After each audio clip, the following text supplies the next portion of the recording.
next guest is a man with 20 years plus experience in branding and design and consultancy for the industry. He's Peter Knapp, the Global Creative Officer of Landor, and I'd like you to give him a warm welcome, please.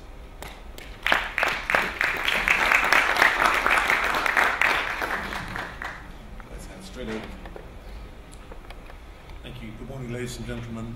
Pleasure to be in Moscow with you today. Let's just get this going. Right. Very quickly, I'm here to talk about destination branding. It's a complicated subject, but I'm going to try and condense it simply into about 20 minutes. I'll start very quickly with an introduction to Landor, just so you know a little bit about who we are and what we do. Oops, simply if we could go back one. There. We were set up by Walter Landor. We were actually set up on a boat in San Francisco. In itself, a great example of destination branding. It was a ferry boat that was not just your average studio, but was something that was iconic, something that was notorious, if you like, and generated conversation about the innovation of Walter Landor. We were the studio that had their design studio literally located on a boat. So it had a legendary status and people talked about it. That's the most important thing. We have 27 offices worldwide now. We were founded in San Francisco, but now very much an international group, including a studio here in Moscow. And behind us is a large communication group, WPP. So we're part of a very substantial global communications group with a broad range of offering within design and branding, from naming, strategic consulting, designing, brand architecture, many things that clients need to actually successfully deliver a fully integrated brand proposition. And the types of clients we have and our experience in hotels, developments, destinations, just to give you some idea. And in fact, we are growing our reputation here in Russia and Eastern Europe. But I want to talk about destination branding specifically, and whether you consider that to be a country, whether that's the region as a destination brand, an area, a city, all these things qualify as being a destination in their own right. But the first question is, why would you bother to brand it at all, frankly? What possible advantage could you have? Well, there is only one reason to do this, really, and it's to have a competitive business advantage. If you brand it and you brand it well, you will use it to attract investment, to generate a positive reputation, to generate pride and preference, and, most importantly, to create a valuable business asset. That's why you would do it. This isn't just about creating pictures and sticking them on the side of buildings. It's far more than that. And most importantly, if you don't do it, somebody else will do it for you, because brand's all about perception. If there is not a brand there, people will gather a perception of what it is, and it will become famous for something. Just a question of whether you're controlling that message. So let me share with you just very quickly a view from my desk. I'm very lucky to be based in London. I have a spectacular view of the city of London. And in fact, as you look at this, you think some of the greatest buildings of our time in the country of Britain have been put up there recently. And in fact, they are iconic in their own right. But I might suggest to you, if people were to come to London, the city of London, and to say, how was your trip? What did you see? It's a slightly different type of view in the way that things have been categorised now. So, I saw the walkie-talkie, I saw the cheese grater, I saw the gherkin. Those wouldn't have been the desired outcomes of the developers at the time, because those aren't really the types of associations you want with the brand and the destination, far from it. So how was your view of the City of London? I saw some great stuff, but actually you're not controlling the message that goes back. When you look at some of the most famous buildings that have been put up, the walkie-talkie, the gherkin, the cheese grater, the different one is the Shard, because the Shard was actually branded as it was coming out of the ground. They controlled the message for that. It was always known as the Shard, and when it was finished, it is called the Shard. So that's the importance of controlling the brand, so you are on point with your messaging. a few principles to consider. You must amplify the valuable and desirable and differentiated assets. Find what is really different and make sure that is the thing that you are talking about in order to gather notoriety and fame around the brand. Stereotypes. Perceptions can be lazy. People will shortcut to stereotypes very, very quickly. The fact is, a lot of stereotypes are based on a reality. But what you have to do is to distill the good stereotypes from the bad ones in order that you can talk positively about things that people will still recognise, and then you can use that to confirm an advantage. So if you're talking about the French, make sure you talk about the French in a fashionable, elegant, stylish way, because that is a stereotype that is valuable. In the same way they are known for their wonderful food. So if there is a stereotype, use it and use it to your advantage. And base the proposition on an authentic truth. It has to be credible, it has to be authentic, but it has to be true. In today's world of social media, if there isn't a truth there, it would be very quickly outed and will then end up as a negative reflection on the brand. And it must be magnetic and desirable. It's all well and good having something that is authentic and unique, but it has to be desired in order that people want to go there and want to be associated to it. So what I'd like to do is just to share some of our experience with you and show how these principles come into play. And the first is a development in the north of England called Nome. Actually, this was a development that we did in conjunction with James Lane LaSalle. But it's a very large urban site that is being developed as we speak on a very famous industrial site in England. It was actually the site of the beginning of the textile industry in England. So a lot of historical precedence was there. But at the same time, the Cooperative Society were looking to build a brand new headquarters there. So a lot of diverse messaging. But what we had to do at Nome was leverage the desire of the society today. And by that I mean, in this particular location, what we thought was important was to respect the history and learn from the past as well as the future. This was going to be a mixed-use development, so it had to appeal also to a broad audience of people. The locals had to accept it as their own, but also it had to be something that was a compelling proposition for inward investment and for corporates who were looking to move their headquarters there as well. So this could not just be avenues of shiny, glassy malls and tower blocks. There had to be much more to it than that if this was the precedent. And actually we came up with the idea, the brand strategy, based on the fabric of a new society. And it's a play on words, purposefully harking back to the textile industry, but also the notion of a fabric being interweaving different things to make a collective. So this was the idea, this was the coming together, a matrix, a tapestry of different audiences and different requirements and different activities. So you can see from the identity of the brand, it reflects a kind of history at the type design of the end, going to a more modern font as it goes through the short name. 53 dictates the line of latitude that the building sits on, but behind it this tapestry motif that shows about knitting together past and future, local and international. So everything about this was talking to a truth that people recognised and a desire as well to be part of a growing tapestry in this up-and-coming region. With it, there were different ways of talking to different audiences, so the brand needed to respond to the local people and to the modern retailers, so it had a more fashionable look when you needed to change and modulate the brand messaging, or in fact to the corporates. So within the brand, it needed to talk to different people at different times with a slightly different voice. But our intention is to put something into the history books, into the map of England, a little bit like we see in Soho or Tribeca. This will now be an area that is known and accepted as Nome, so it's regional branding. Another piece of work, actually here in Moscow, for Com City. This is a business development just to the outside of Moscow. You may be familiar with it, but it was based on the idea of ultimate efficiency. For a destination brand that is all about doing business, this had to reflect ultimate efficiency. That's what business wants today. One of the difficulties is there is an undesirable truth at Moscow, unfortunately, that the transport infrastructure can be very challenging. So what can we do to present this brand in a way that shows there's a benefit to business with it? What is a new way for business in Moscow? Well, the idea is all about outperformance.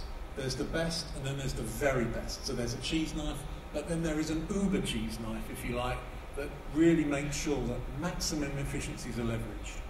So with ComCity, the brand talks about outperformance. It is at the very top of things, in fact transcending the top. It's all about measurement to make sure that everything you do is for efficiency, and that is expressed in the very brand itself. So with the marketing material and how that was presented with augmented reality in order that people could have a strong sense of what the experience was going to be, even with the sales brochure. The communications talked about moving on higher and upwards, because this was a place that was perfectly located for a transport proposition between the two airports and a very good rail location as well. So everything about ComCity was about the best communication, the best sense of doing business. So the way that all the signage works, the whole essence of the site and the proposition is about maximum efficiency for business. And that's what you would want as a destination if you were doing business in Moscow.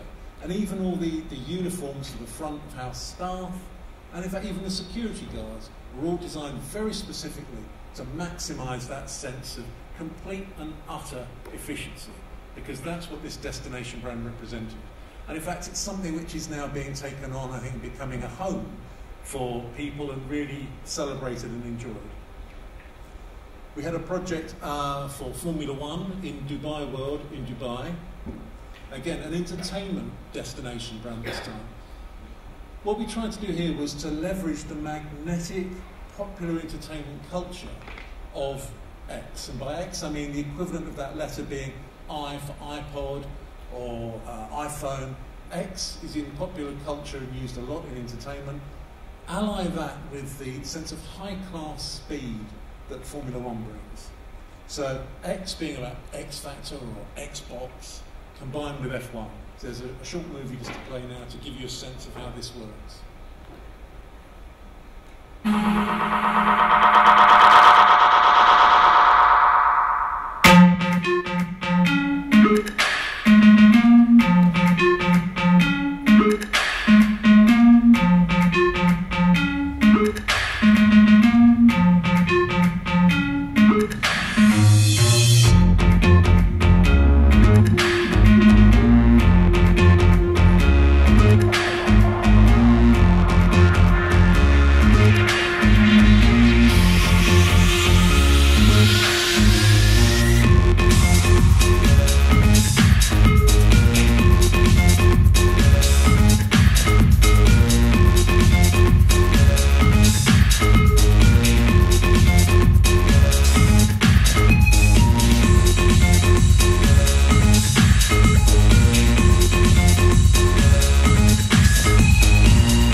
The football events, and here again you can see how you can leverage sport and entertainment. The idea is to really bring the spirit of F1 alive as a destination, so you can get closer to all the things that you really love about that, but with a sense of entertainment. So F1X was the brand in Dubai as a theme park for the whole family. So we had to create that look and feel that as you walk into it, you feel that you're part of the F1 experience. The whole sense of appealing to different audiences throughout the experience on the site, such that you could go for the hardcore racers, but even appeal to the kids as well, because it is family entertainment. So how can you flex the brand to suit different audiences and control all that and navigate that on a very complicated site? But it really was trying to galvanise and bring together the excitement of F1. Another project I'd like just to quickly share with you, Talon Towers, something we've been working on in Kazakhstan, a luxury development in Kazakhstan. But one of the problems is they commissioned a beautiful building by Foster Associates, and when they talked with us, they said, could we please have a logo of the building, because we're very, very proud of it. The other thing that was part of the brief, we had to think, how can we make this luxury development come alive, and how can it be something which has a life and goes on telling different stories and a different type of luxury, because that's what this brand was all about. So this is the development, as I said, designed by Foster Associates. And this was our first response to the brief. There we go, this is what you asked for. So basically a picture of your office development, your retail development. But I always find it slightly curious of doing a picture of a logo and sticking the picture of the building on the building. It doesn't really add to the story, it's just kind of confirmation that you're there. And frankly, the world's not short of pictures of buildings from destination branding, and pictures of towers and things like that. We came up with a different proposition, which was, as we interrogated the design, we saw these big windows over the mall area, and said, actually, perhaps that gives us a better story. Perhaps this is about the windows of success, the windows of luxury, the windows of all the different things you can experience in Talent Towers. So this was the idea. It affords you a different way of talking about things, a more expansive way for the destination brand to work, that can talk to different audiences at different times, whether it be online or in print or all sorts of applications. And a quick movie just to capture what we did.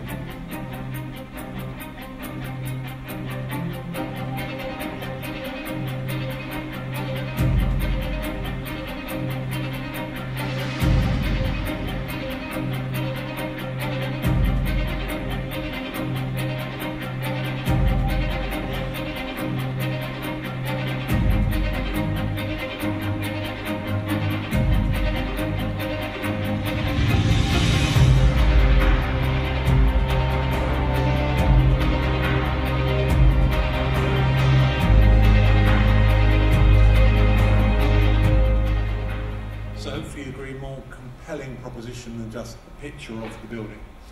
Tangram, a hotel development we did with the Kempinski Group, specifically for the Greater China market. The opportunity here was to talk about a new way of describing 3-star hotels. So it had to be cheap, had to be more affordable, but there could be something special about it. So we didn't see that style could be mutually exclusive from function. In fact, what if you designed it around the idea of exactly what you want, no more, no less, and that's what we did. The name of the brand is called Tangram, it's being rolled out now across China. But we looked at the customer journey and stripped out everything that the 3-star customer doesn't want. We looked at where we could put automated service in place to minimise the operational cost, but kept it as a very stylish proposition. So 3-star prices, but with style and quality, the like of which the 3-star market hasn't seen before. A lot of automated services, but nonetheless, something that looks very sophisticated, very desirable, at a far cheaper price point. Designing modular bedroom furniture so we could maintain mass production costs, and the fit-out, therefore, was a lot less expensive. So, something that I think is an interesting proposition. Branding, destination branding, isn't all about the cost of it and the luxury of it. It's knowing your audience. City of Melbourne, we were asked to rebrand the City of Melbourne. It was known as the sort of bedrock of Australia. It had a lot of stature and trust, but actually was looking rather old and uncontemporary, and compared to the image of Sydney, for example, it didn't look nearly as modern, and it had an identity that looked very classical. And we decided it needed more than that to be reconsidered. We kept its sense of strength and stature with a big, strong M logo, but added many versions of that. So it could always be seen in different ways to different audiences.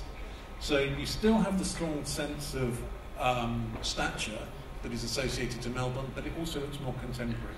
We're adding to the stereotype, talking to different audiences, and the reactions have been, frankly, outstanding and validated by social media responses. As we're talking about sporting events today, I wanted just to quickly mention the London Olympics. We actually at Landor have had a rich history of working with the Olympic organisation and bringing our clients to the Olympics in order that our clients can leverage, by association, the value of these large sporting events. So for P&G, BP, Freshfields, how do our clients make the most of their sponsorship at a large mega event? But I just want to pause for a second and say, national brands are distinct. And you might look at these words and go, yes, those seem pretty true as stereotypes, like I've mentioned. But actually, this was a study from 1932. So a lot of those things were seen and recognised in 1932. Some of them still in play today. But when you look at the perception of Britain, Britain has slowly changed the way that it is seen. Still with a sense of conservatism and tradition, but increasingly with creativity and innovation. And the question is, how did we want to export that view of Britain at the time? Because the stereotype of being traditional and formal could have been in play had the London Olympics chosen to present itself like this. But the agency that actually did the work chose to present it in a different way.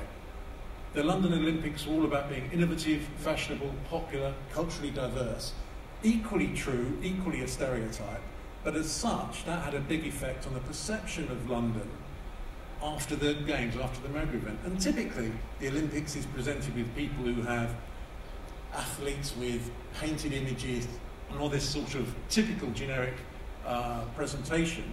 Well, London chose to present itself through the lens of innovation and creativity, because that was the message that it wanted to make to the world. Hence, the identity looking very challenging, very different, breaking the kind of traditional ways that people talked about their cities and the Olympics, because this is what London wanted to do. Think of us differently. Think of us as being an innovative, creative city, not a traditional, formal, classical city. So it was using the event to make sure that the impression of London and of the country was reconsidered. And in fact, this was a study done tracking, though, the values and the attributes before and after the Games. And this particular slide demonstrates what the French thought of us. And if you can change what the French think of the British, you know, in a positive way, you know that something good's going on. So after the event, because of the event and the way it was portrayed, the French saw London and the country as more approachable, more trendy, more progressive and more energetic, which is exactly how you would want it to have been messaging through the presentation of that destination brand. So, while we're here, we can't really avoid the conversation about the brand of Russia and all the things that goes with that. So just a very quick thought on that. Talking about stereotypes, from the outlooking in, what are the stereotypes? You can see a lot of tradition, you can see a lot of iconography, a lot of the news is around sort of, frankly, around the military and those types of things. This is an external perception. Right or wrong, it's a stereotype. But what could we do with that in order to move the game on and make people think differently of Russia, perhaps, if that was the desire? So currently, the image of Russia, I think, is very singular, very monolithic, but about being big. So the opportunity, perhaps, is to leverage scale, talk about the expansiveness, but within that expansiveness, talk about variation, all the different things, the beauty, the size, and the diversity of Russia. Hence, big landscapes but with different climates, old and modern buildings next to each other, contemporary fashion, but a brilliant sense of the past. It's these juxtapositions and this diversity and this scale which might change a conversation, might change a perception, should that be the desire. So in conclusion, 5 thoughts on destination branding for you. 1, base the brand idea on an authentic truth or you will be found out. Like I said, in the world of social media, very quickly people will find whether there is a flaw in the argument or whether it is a fundamental truth that you can be strong about. It has to be a proposition that has desire and magnetism. If not, why would anyone want it? So in the immortal words of Kevin Costner, build the field and they will come.